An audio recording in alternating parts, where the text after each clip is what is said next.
এখন বাজে রাত 4:30 আর আমি উঠে গেছি ঘুম থেকে। উঠে আমি বাসি ঘর ঝাড় দিয়ে মুছে নিচ্ছি, আর মা এদিকে উঠোনটা ঝাড় দিয়ে নিচ্ছে। তোমাদেরকে কালকে আমি বলেছিলাম আমাদের একটা নিয়ম আছে পৌষ সংক্রান্তিতে, তো হ্যাঁ এই নিয়মটি অনেক ভোর ভোর রাত থাকতে সারতে হয়। সেই নিয়মের নাম হচ্ছে পৌষ ঘেরা। এই যে সকালবেলা মা ঠাকুর ঘরে চলে এসছে, এসে ঠাকুর ঘর মুছে নিয়েছে, নিয়ে এখন মা পৌষ ঘিরছে। আর এই পৌষ ঘেরাটি হলো চালের গুঁড়ো জল দিয়ে গুলে নিয়ে এই গোল গোল করে আলপনার মতন করে দেয়া। আর সবাইকে জানাই সুপ্রভাত, মকর সংক্রান্তির শুভেচ্ছা, অনেক অনেক ভালোবাসা।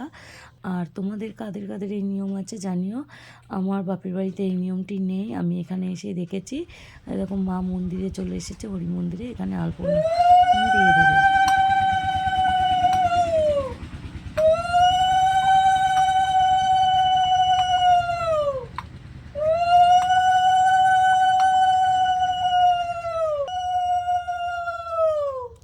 এ দেখো উঠোনের মাঝেও দিয়ে দিয়েছে।